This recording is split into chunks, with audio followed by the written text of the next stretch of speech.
A single bark turned heads at the terminal, but when the security dog refused to back down from a child's backpack, agents knew something was wrong. What they uncovered inside made the entire terminal fall silent. Before we roll into the full story, drop your favorite dog's name in the comments, and if you haven't yet, hit that subscribe button. A single bark sliced through the morning buzz of Terminal D like a fire alarm. Most didn't look up at first. After all, dogs bark. Airports are noisy. People assumed it was a service animal, maybe reacting to a dropped snack or the usual chaos of travel. But the second bark was sharper, punctuated. Then came a third, more guttural and urgent, echoing through the high ceilings and polished floor tiles. The conversation stuttered. Coffee cups froze halfway to lips. The agents at the checkpoint stiffened, radios twitching to life at their belts. This was not normal. The dog, a tall, focused Labrador named Gunner, stood rigid near checkpoint C6.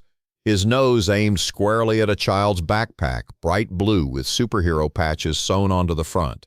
The boy wearing it couldn't have been more than 8 years old. Standing beside a man in his late 30s, who held his hand and glanced around with a touch of confusion, maybe annoyance. Gunner's handler, Officer Dana Kellner, tensed immediately. She knew that bark. Gunner wasn't just a detection dog, he was one of the best trained scent responders in the unit. He had been with Dana through 3 deployments, dozens of drills, and 2 actual high-risk alerts. Both times he'd been right. Dana's hand hovered near her sidearm, not in threat but in readiness. She took a breath, leveled her voice, and moved closer. "Sir, please step aside from the checkpoint. Slowly, just to the side." The man blinked, confused. "What's the problem?" "He's just got some snacks in there. He's a kid. Dogs smell candy, right?" Gunner barked again, this time louder, right at the backpack. He took a half step forward, body tense, fur along his spine slightly lifted. Not aggression, instinct, focus. Dana raised a hand, signaling 2 nearby TSA agents without saying a word. They understood the gesture. One of them hit the silent alert switch on their console. Passengers began to back away, murmuring softly. A mother holding a baby shifted nervously toward another lane. A businessman unplugged his laptop and took a few steps backward, his eyes locked on the dog. No alarms blared. This airport practiced silent response protocols for exactly these situations. Dana crouched next to Gunner, not to restrain him, but to confirm what she already sensed in the dog's posture. The stillness wasn't hesitation, it was certainty. "Sit," she said softly. Gunner didn't move. "Sit, boy." Still nothing. His eyes didn't leave the backpack. That was when Dana knew this wasn't about candy. "Everyone clear this checkpoint immediately," she said in a low but decisive tone. The TSA agents guided the father and child a few steps back. The boy didn't speak. He stood frozen, his hands still in the man's grip, his gaze drifting between the dog and his shoes. Not frightened of the dog, just withdrawn. There was something too silent about him, too still for a child that age. Dana's mind raced through possibilities. Drugs? A weapon? Explosives? Something in the lining? Gunner wasn't trained to react to sugar. The man's voice cut in again. "We're flying to Denver.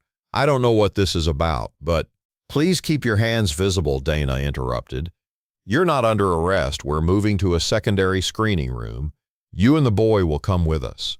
The man's face tightened, but he nodded. "Fine. Let's get it over with." As they were escorted by 2 uniformed agents, Gunner didn't leave the bag. He followed the boy's side closely, nose nearly touching the fabric. Not aggressive, just insistent, like the truth was stitched inside those superhero seams. The secondary screening room was sterile and quiet. No windows. Fluorescent lighting hummed above. A single steel table sat in the middle, next to 3 molded plastic chairs. The man and the boy sat on one side. Dana stood on the other, Gunner by her side. A third officer stood near the door. Dana kept her tone professional. "What's your name, sir?" "David Markham. That's my son, Leo." Dana nodded, eyes briefly on the boy. "Leo, do you mind if I take a look inside your backpack?" The boy didn't respond. He looked at his knees. His grip on the arm of his chair was tight. David exhaled. "He's shy. Doesn't like talking to strangers. You know how kids are." Dana didn't reply. She reached forward and slowly unzipped the backpack. The moment the zipper started moving, Gunner's body stiffened again. His head tilted forward. He growled, not loudly, just a low, vibrating hum through his chest. Dana felt it through the leash. Inside the backpack, notebooks, a pencil case, a half-empty juice pouch, a crumpled sweatshirt. Dana reached in, moving items carefully, deliberately. She found a tablet with a cracked corner, then a Ziploc bag with trail mix. Nothing yet. Until she noticed something at the bottom under the backpack's base lining. There was a seam that felt off. The fabric shifted beneath her fingers in a way that suggested tampering. Her eyes narrowed. "Sir," she said without looking up, "have you or your son modified this backpack in any way?" "No, that's just how it came." "Why, is something wrong?" Dana didn't answer. She carefully peeled back the lining with a small blade designed for safe inspections. It lifted far too easily. Something had been sewn in loosely and hastily, and there it was, a flat, dark pouch, heavy, slightly larger than a paperback, taped with silver insulation. Dana stopped. Gunner's growl intensified. "I need a containment tray in here now," she called calmly to the officer at the door. The man across the table stiffened. "This is absurd. It's just a backpack." The boy finally looked up at Dana. His eyes were wide, not with confusion, but something else. A quiet plea. "Help." That's what those eyes said. Dana didn't remove the pouch. Instead, she carefully closed the backpack, lifted it into the reinforced tray, and stepped back. Gunner followed her movements, never blinking. Within minutes, the tray was secured and wheeled into a specialized bomb containment room. Protocol demanded caution. Even if the contents were benign, Dana remained with the boy and the man while the package was examined. She lowered herself to Leo's level. "Are you okay?" Leo hesitated. Then, for the first time, he nodded, just barely. His eyes flickered toward Gunner. "He's not going to hurt you," she said softly. "He's trying to protect people, including you." Leo nodded again, slower, more sure. Then his voice came, fragile and uneven. "I didn't pack it. I didn't know." Dana felt the air leave her lungs. "Who did?" The boy's lips trembled. He didn't answer, but he looked at the man sitting next to him. David shifted uncomfortably. "He's just scared, that's all. I told him not to bring candy but it was too late." Dana had seen enough. She nodded toward the door. Within moments, the man was separated from the child and taken to a holding room for further questioning. Leo's shoulders fell. He looked at Gunner. "Can I pet him?" Dana smiled gently. "Of course." Gunner stepped forward on cue. Not aggressively, just calm and steady. He lowered his head slightly as Leo reached out a hand. The touch was tentative at first, then more certain. It wasn't just a child petting a dog. It was something else. It was trust. 40 minutes later, the preliminary results came in. The sealed pouch didn't contain explosives, but that didn't mean the danger wasn't real. Inside the insulated wrapping were vials, several of them, marked only in shorthand, scientific codes, some labeled in Cyrillic, no commercial labels, no tracking numbers, just rows of glass tubes packed in dense foam. The material was being rushed to a biological hazard lab. But even from early scans, it was clear. This wasn't simple medical research.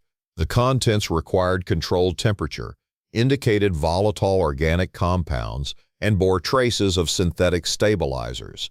Someone had smuggled experimental biomaterial inside a child's school bag, and if not for a dog, it would have made it through. Back in the room, Leo had opened up just a little, enough to say a few words between sips of water. "He said we were going to visit my aunt. He told me to wear the backpack all the time, not to let anyone take it." Dana nodded. She didn't press too hard. Not yet. The child needed safety before questions. "He said if I talked to strangers, I'd get lost. You're not lost, she said quietly. You're safe now. Gunnar sat beside Leo, eyes half-lidded. Calm now, but still alert, still aware. He had done what no scanner or agent or metal detector could. He had felt something wrong, and everything changed.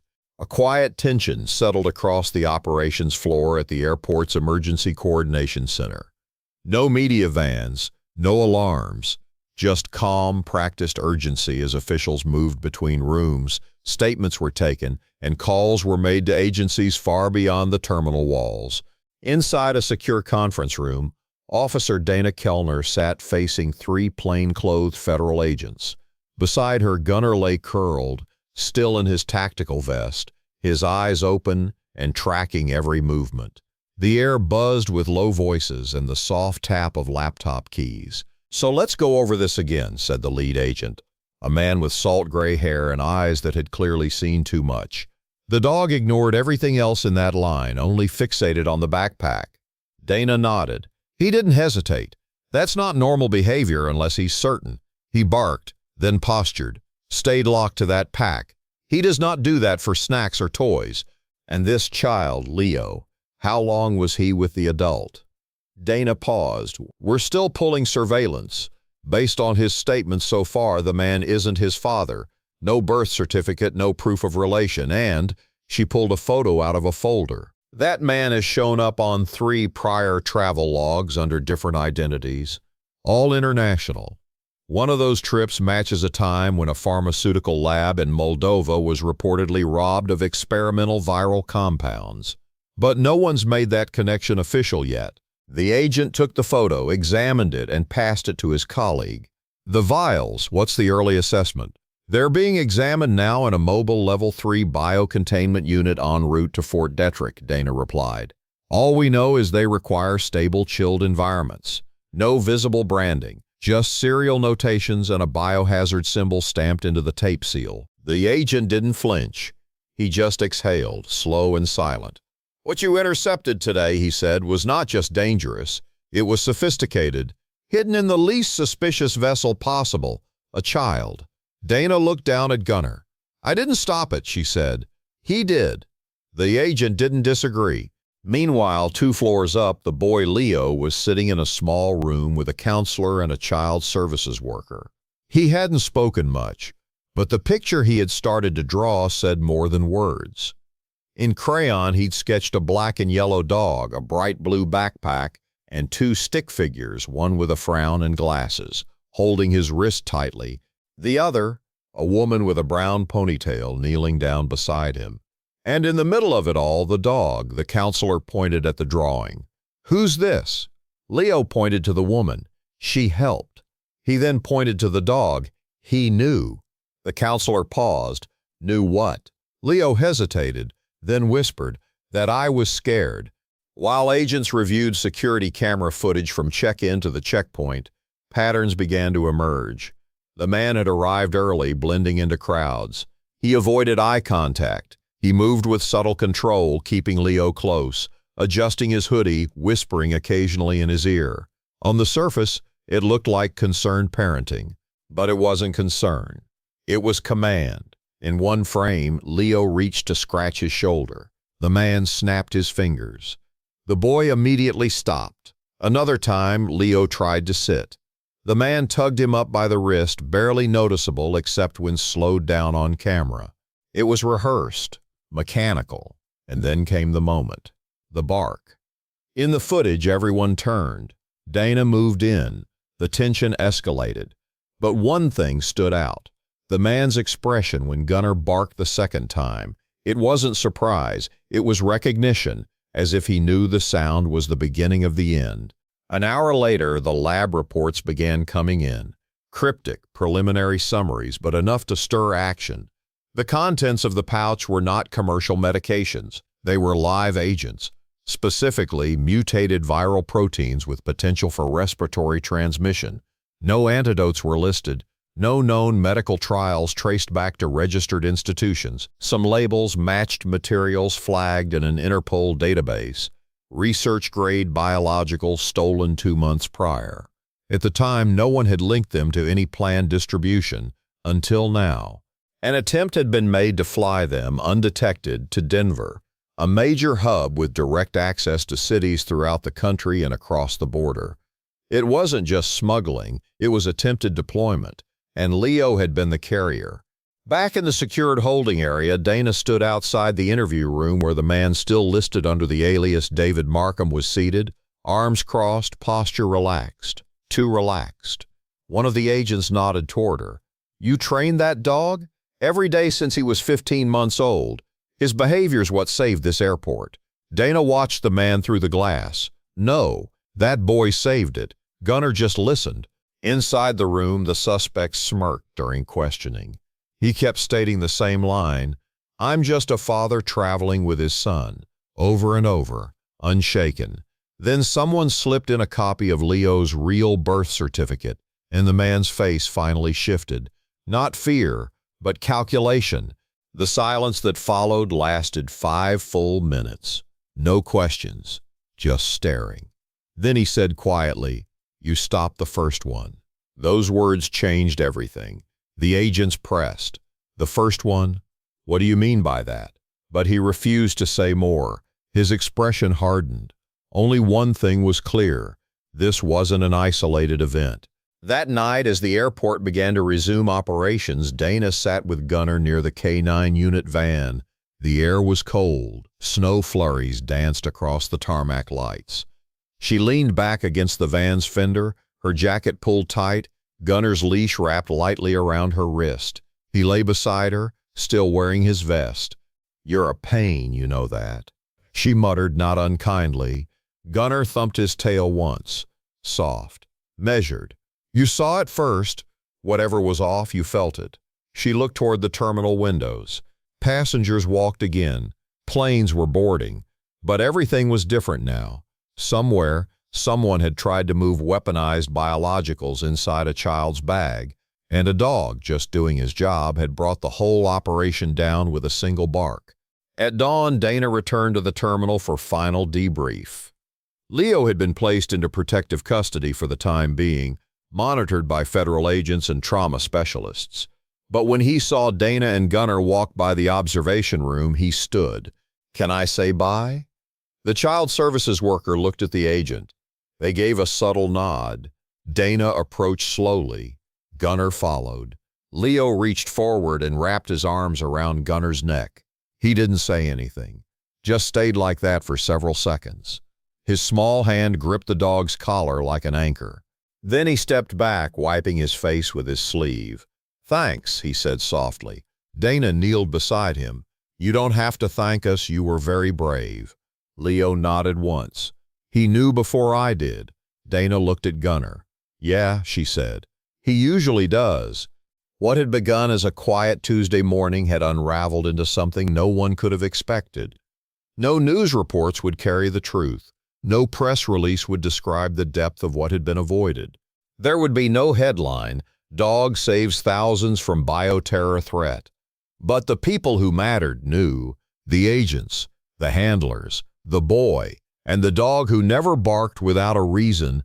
The snow was falling harder now, drifting past security cameras and tarmac lights like ash from a long extinguished fire. Inside the Homeland Security facility just beyond the airport perimeter, the atmosphere remained clinical, white walls, sealed doors, silent elevators, but the air carried a subtle shift, a quiet tension, the weight of understanding what nearly happened. Officer Dana Kellner stood in the corridor outside the operations briefing room, arms crossed, eyes on the floor. Her partner, Gunner, sat beside her, alert as always, but calm. He hadn't barked since that morning. He didn't need to. The message had already been delivered. Inside, a table held an open file, photos, a redacted manifest, printed scans of Cyrillic-labeled vials. Another contained biometric breakdowns of the man calling himself David Markham, real name still under analysis, fingerprints connecting to several countries, none willing to claim him. A lead agent tapped the table. This wasn't a smuggling job, this was a field test. A delivery method disguised in innocence. They were studying response time, Scanner limitations, behavioral patterning at checkpoints, using a child ensured less scrutiny. Dana said nothing. She already knew. We believe other couriers may have already passed through terminals in Europe and Southeast Asia. If this hadn't been intercepted, the sentence didn't need finishing. Dana looked down at Gunnar, who sat with ears lifted, body still. "And the boy?" she asked. "Leo's being placed with extended family," said the agent. "After the proper protocols, he's going to need time, but he's safe now." Safe. Dana tried the word in her mind. It felt fragile. "We're working with Interpol and the CDC," the agent added, "but it's unlikely this will go public. Not the full story." Dana just nodded. She wasn't surprised. The public rarely got the full story. They just walked through terminals, sipping overpriced coffee, never knowing that one bark could change everything. Back at the precinct, Gunnar's kennel was quiet. He rested on his mat, head lowered on crossed paws, eyes half closed. The certificate of commendation, hastily framed, sat on the table across the room. It was official. It was neat. It wasn't the point. Dana sat across from him in the stillness. She stared at nothing in particular. Her thoughts didn't settle. They never did after something like this. Not because of fear, but because of the what-ifs. What if Gunnar hadn't barked? What if the man had boarded that flight to Denver? What if the child never made eye contact? She closed her eyes for a moment and breathed. In the silence, she heard the faint tap of a tail against the floor. She opened her eyes. Gunnar was looking at her, not seeking food, not expecting play, just there. That was his way. No medals, no words, just presence. A week later, an envelope arrived. No return address, just a name printed neatly. Officer Dana Kellner, K9 Unit, attention, Gunnar. Inside was a folded sheet of notebook paper, lined and slightly wrinkled. It had been written in pencil, with a few words smudged near the bottom corner. In a child's unmistakable hand it read, "Hi, I'm doing okay. They gave me a new backpack, but I don't wear it much. It doesn't feel the same, but they say I can keep the dog drawing. Thank you for helping me, and thank Gunnar. I think he's magic, but like real-life magic, Leo." Dana tucked the letter into Gunnar's locker, next to his spare collar and training journal. He wouldn't understand the words, but she believed, somehow, he would understand the feeling behind them, because dogs always knew the things we didn't say. But when a child passed with a backpack, he would pause, just slightly longer than usual, not suspicious, not tense, just aware, as if remembering, as if making sure. In the months that followed, the investigation into the vials revealed something staggering. They weren't just experimental, they were engineered, not for treatment, not even for research. The genetic markings indicated splicing of viral strains that should not have been possible without high-level lab access, pathogens altered to be more resilient, more contagious, designed for harm. But that was a report only a handful of officials ever read, and it sat buried in a locked archive that would never be open to the public. One night after another long shift, Dana sat on the tailgate of the K9 transport van, Gunnar lying at her feet. The airport lights glowed dim through light snowfall, catching on the blacktop like glitter.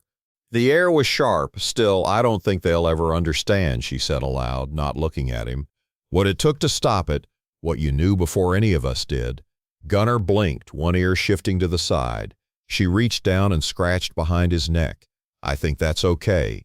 She looked up at the sky. "Maybe some things are meant to stay quiet." And as if in agreement, Gunnar closed his eyes and leaned into her side. Solid, steady, calm, no barks now. Just breath, just presence, just the silent echo of a decision that saved lives no one would ever count. Weeks later, a new training class joined the unit. One handler, young and nervous, watched Dana and Gunnar during a demonstration. "That dog's a legend," the trainee whispered. "They say he once shut down a terminal with just one bark." Dana smirked, tossing Gunnar his favorite training tug. "That's just a story," she said. But as Gunnar caught it midair, planted his stance, and waited for the next cue, Dana saw the truth in his eyes. It wasn't just a story. It was a warning, one the world would never hear, because he barked before it was too late. If this story gave you chills or made you believe in the quiet power of our four-legged heroes, don't leave without hitting that like button. Subscribe now because the next story might just be the one that changes how you see the world.